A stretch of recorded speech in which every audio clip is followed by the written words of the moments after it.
All right, we're going to do B here. Chapter 6 tests. So 2 sine of pi x over 4. If I put in 0, I get 0. If I put in 1, pi over 2 is square root of 2 over 2, or 0.7 times 2 is 1.4-ish, 1.5-ish. And if I put in 2, that's 1 times 2 is 2. So the sine curve is looking like that. And this is a parabola. It's 1/2 x squared, so it goes through 0. 1 squared is 1 times a half. 2 squared is 4 times a half would go there. So this is the area that we're looking for. So it'd be the derivative, the integral from, see, a slice on this would be a dx. And so x is going to go from 0 to 2. The top curve is the sine.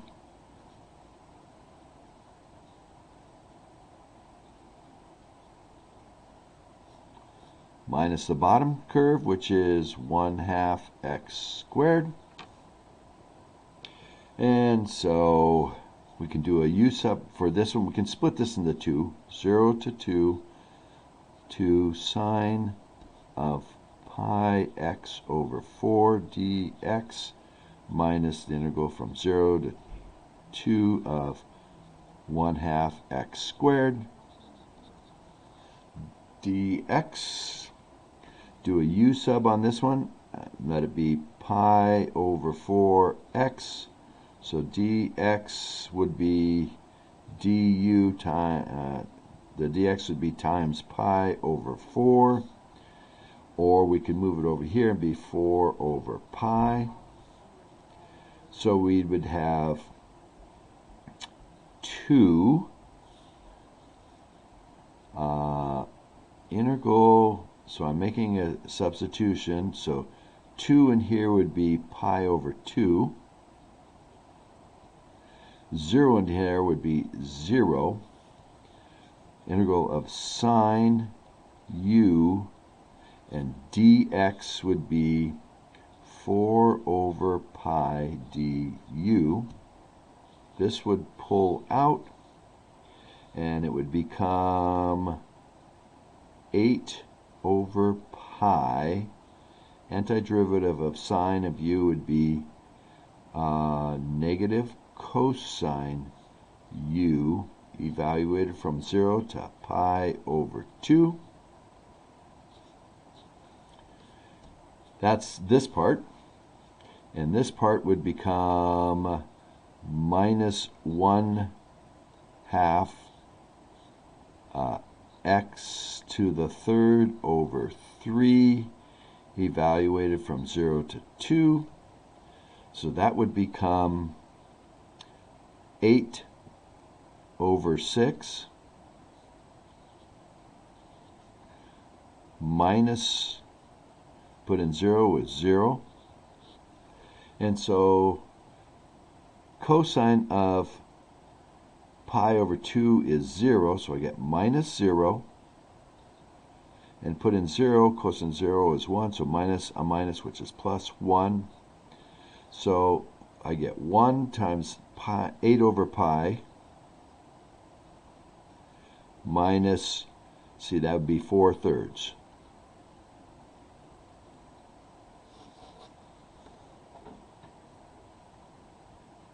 Okay.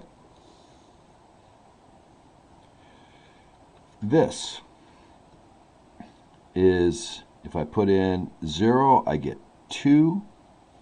If I put in 1, I get 2 over the square root of 2, which is about 1.4. And if I put in 2, I get something like this. It goes something like this. And we're supposed to do it between 0 and 4. Spun around the x-axis, so that would be something like this.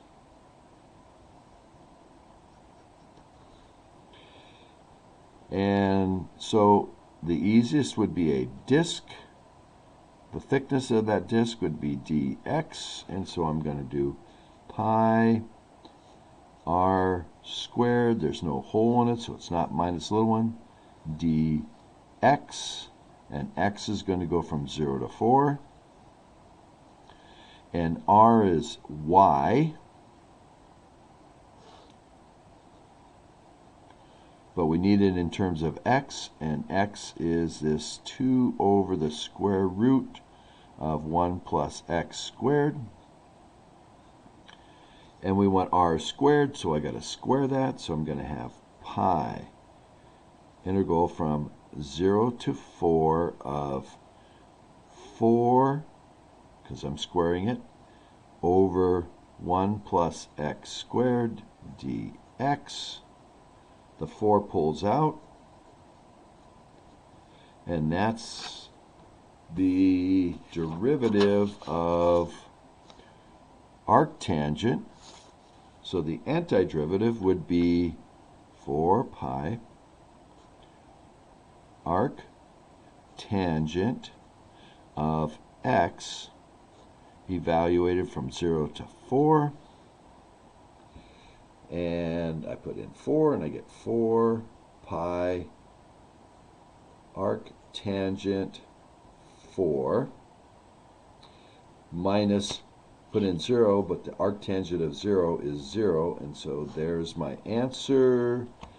And if you've forgotten how to do arctangent, it's second tangent, that tangent to the minus 1 is arctangent, of 4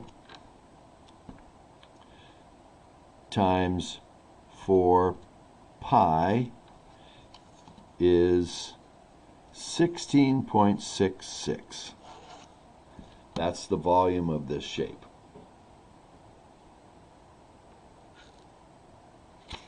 Okay, this one. We're doing cube, we're going clear up to 8s in the y, so I probably want to keep this down nice and low. And I'm going to put, I'll put my y-axis here, my x-axis here. 0 cubed is 0, 1 cubed is 1, 2 cubed is 1, 2, 3, 4, 5, 6, 7, 8. So this goes something like that. Y equals 8 looks like this. And I'm revolving it around x equal minus 2, not y equal minus 2, x equal minus 2. So this would go over to here, 2 this way, so 2 this way. This would go from here to there. And it would look like that. Okay, so there's my points for graphing it. And then disk method, disk or washer. That means slice perpendicular to the axis x equals minus 2. So I'd make a slice over here, which would show up over here. I have an inside radius. Looks like it's always 2. And I have the large radius, which looks like it's 2 plus x. The thickness looks like it's dy. So I would have pi large radius minus small radius dy evaluated from, we'll see, y would go from 0 to 8. And so this is x, but that's y. Solving for x, x would equal y to the 1/3. So I've got 2 plus y to the 1/3 that I have to square. So I get 4 plus 4y to the 1/3, 2 of them there and 2 of them there, 1/3, plus y to the 2/3. So this becomes pi,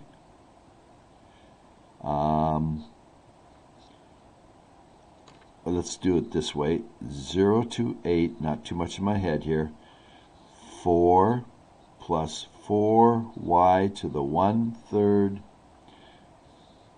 plus y to the 2/3 dy. Minus 4. I forgot the minus 4. That cancels the 4. So now I can do the antiderivative, and I'm going to have pi times. This would, increasing this by 1 or 3/3 makes this 4/3. So I'm going to have 4 times 3/4 y to the 4/3 plus, increasing this by 3/3 or 1 is going to be 5/3. So I'm going to get 3/5 y to the 5/3 evaluated from 0 to 8. So these 4's cancel. And I have pi. The cube root of 8 is 2, to the 4th is 16, times 3 is 48. Cube root of 8 is 2, to the 5th is 32, so I get plus 3/5 times 32. Putting in 0, I get 0. And so I get pi times, see, that's 96 divided by 5 goes in there, 1, and that would be 46, 9 and 1/5. So 48, 58, 67 and 1/5.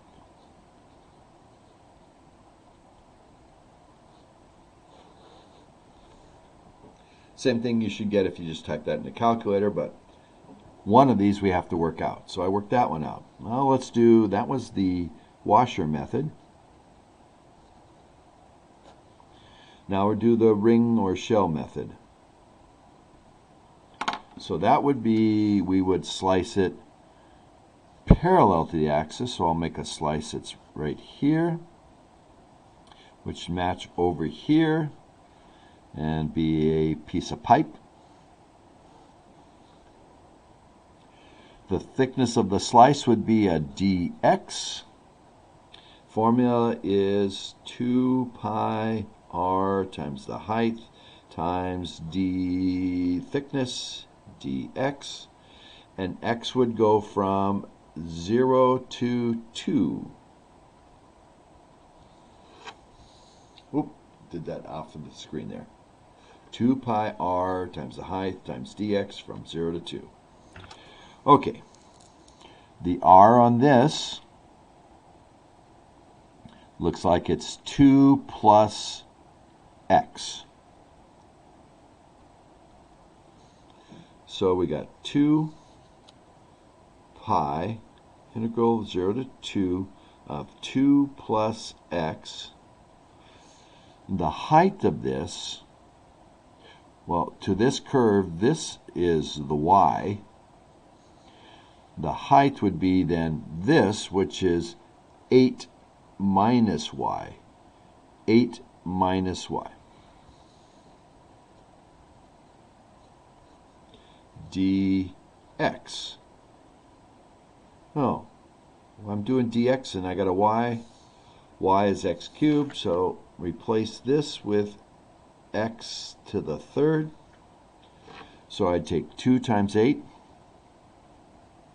2 times x to the minus x to the third, so minus 2x to the third plus 8x minus x to the fourth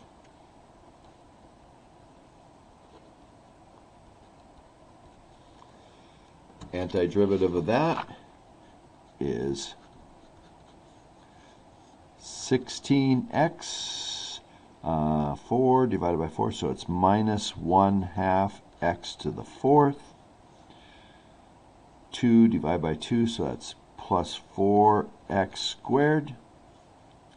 And this would be minus 1/5 x to the fifth.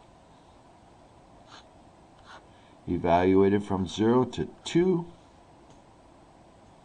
So I get 2 pi 32.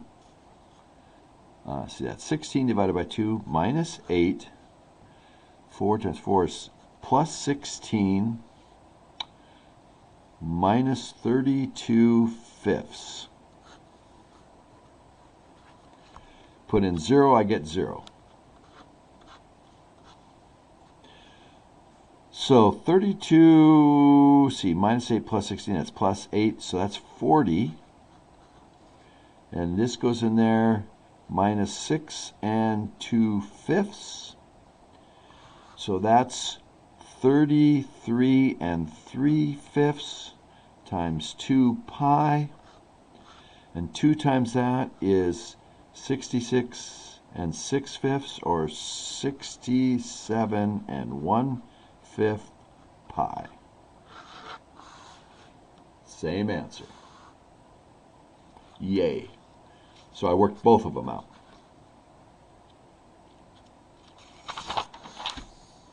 This one.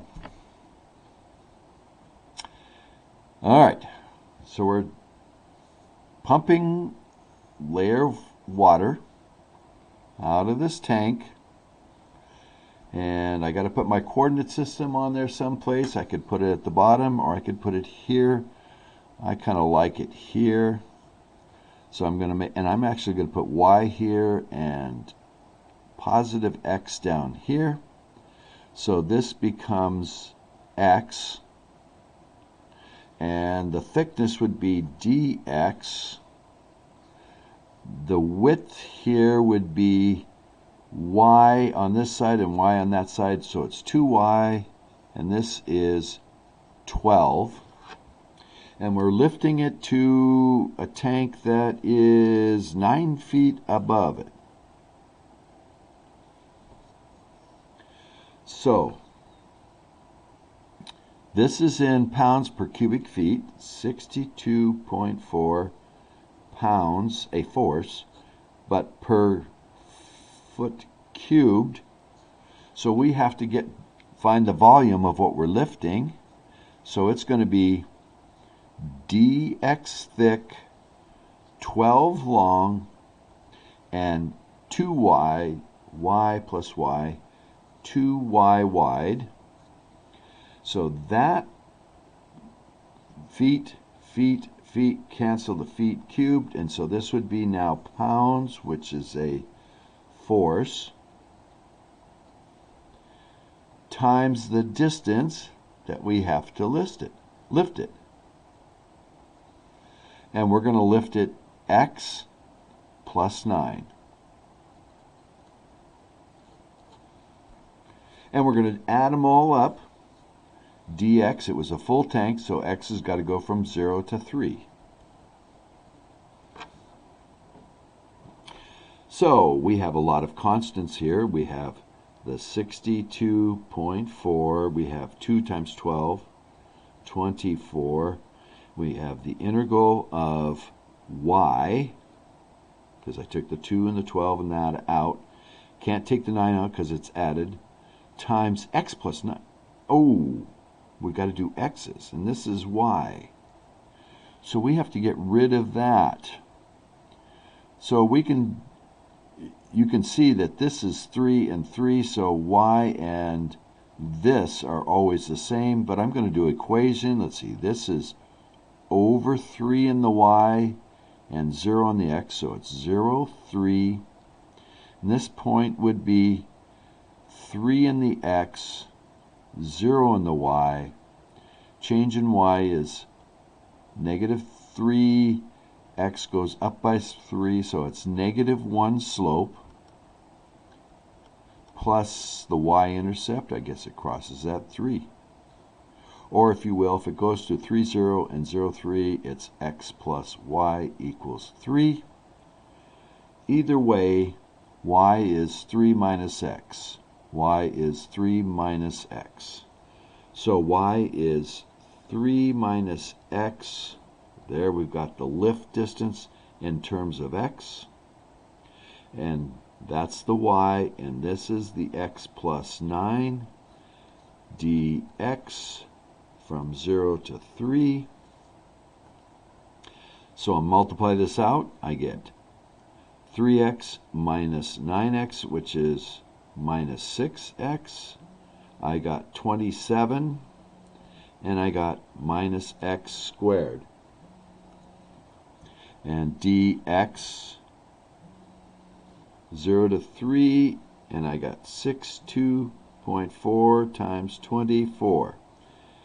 So this is 27x minus 3x squared minus 1/3 x to the third, evaluated from 0 to 3 and times 62.4 times 24. 0 is going to produce nothing. 3 is going to give me 81 minus 27 minus 27 divided by minus 9. So that's 81 minus 9 is 72, 65, 55, 45. So I'm going to have 62.4 times 24 times 45, and my units are going to be, this is work, so it's foot pounds. It was, this got rid of the feet cubed, but I'm going to have pounds and feet, so foot pounds. All right, this one. Vertical tank, 10 feet high, or 10 meters high. It's 4 meters by 8 meters. And it's filled within 1 meter of the top. And what's the pressure at the bottom? Well, the pressure just depends on how deep, times the weight density. Now it says the mass density, kilograms per meter cubed, is 1,000. To get weight density, we have to take it times gravity, 9.8 meters per second squared. So these make a Newton. So the weight density is 9800 newtons per meter cubed. That's the weight density. And if you want the pressure at the bottom, you just take it times the depth of water. Now the tank is 10 meters, but the water is only 9. So the pressure at the bottom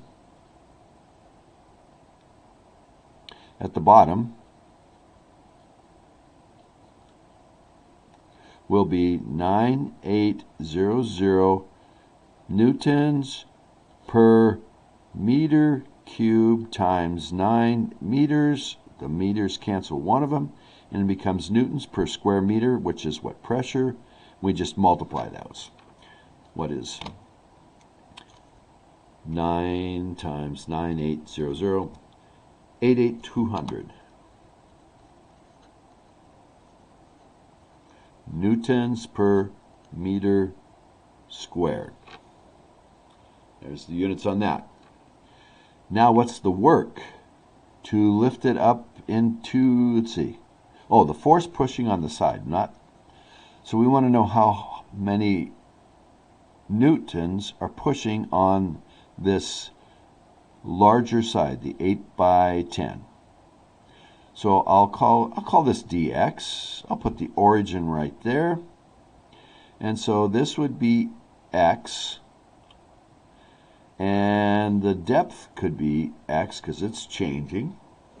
Now I could have put the origin there and it makes it a little bit simpler integral, but most of you might put it here. So we want to know the push on this side. So it's going to be the weight density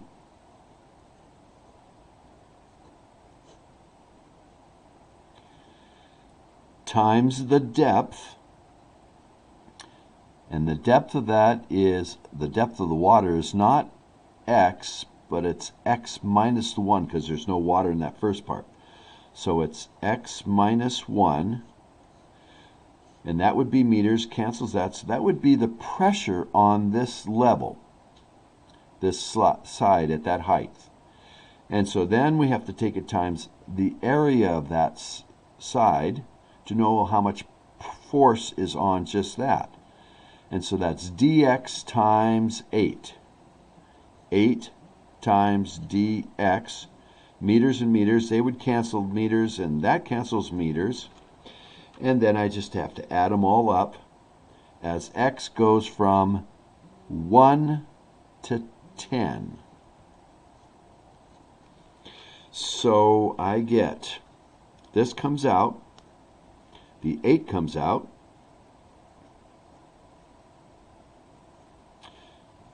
(1 to 10) of x minus 1 dx. So I get 9800 times 8 times 1/2 x squared minus x, evaluated from 1 to 10. 9800 times 8. 100 divided by 2 is 50, minus 10 minus 1/2 minus 1. 50 minus 10 is 40. A half minus 1 is minus a half. Minus a minus half is plus a half. So I get that times that times that will be the number of newtons, because we meters, all cubes all cancel, and I get newtons. So that would be 9800 times 8 times 40.5. Oop, I didn't do times. Times, and I get 3175200 newtons of force on that side. All right, last two. So the problem here is the infinity, so that's the one we let the limit as b or a, whichever goes to infinity, or c, whatever you wanted to do there, of the integral 2 to b of 3 over x squared dx. So that's 3x to the minus 2. If I do the antiderivative of add 1 and divide by what I get, so it goes to 3x to the minus 1 divided by minus 1, which is minus 3 over x. So if I do the antiderivative of that, I get minus 3 ln x. So this becomes the limit as b approaches infinity of minus 3 ln of b minus a minus plus 3 ln of 2 and I want to know what happens to this as b goes to infinity. Well, as b goes to infinity, ooh, wait a minute. What am I doing? What am I doing?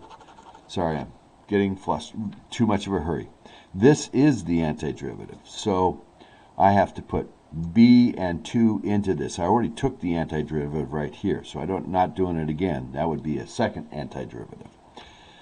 So I'm going to do the limit as b approaches infinity of, put in the b, so it's minus 3 over b, minus a minus, which is plus 3 over 2.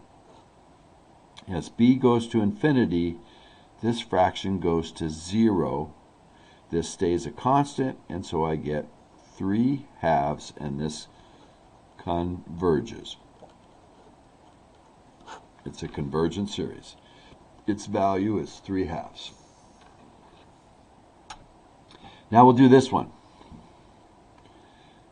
Which one's the problem? Well, if I put 3 in there, I get 2 ln 2. Not a problem, but constants.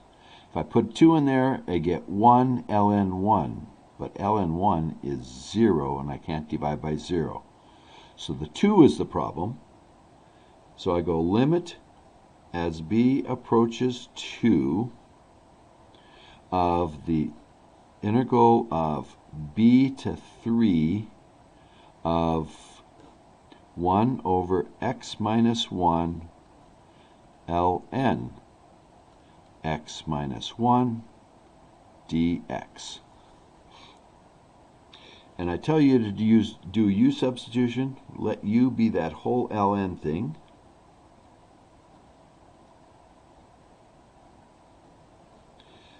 Du, the derivative of ln of something, is 1 over the something, times the derivative of the inside, which is 1, so we're okay there, times dx. So dx is going to equal, multiply both sides by x minus 1. So this becomes the limit as b approaches 2 of this. Now I've changed it, so I got to put in my new limits here. So this would be ln 2, putting 3 in here, and this would be ln of b minus 1, putting the b in for the x. And I'm going to be integrating 1 over x minus 1 times 1 over u, that's what u was, and dx is x minus 1 du. The x minus 1's cancel. The antiderivative of 1 over u is ln u, so I get limit as b approaches 2 of ln u evaluated from ln of b minus 1 to ln 2.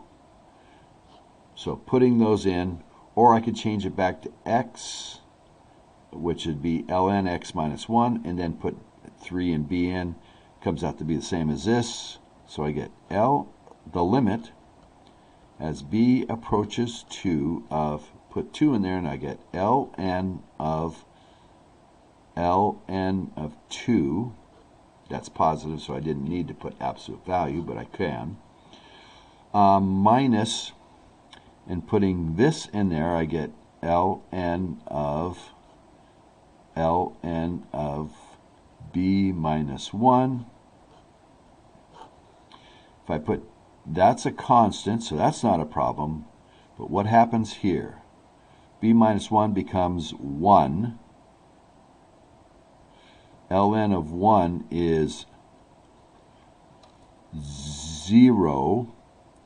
And ln of 0 goes to negative infinity.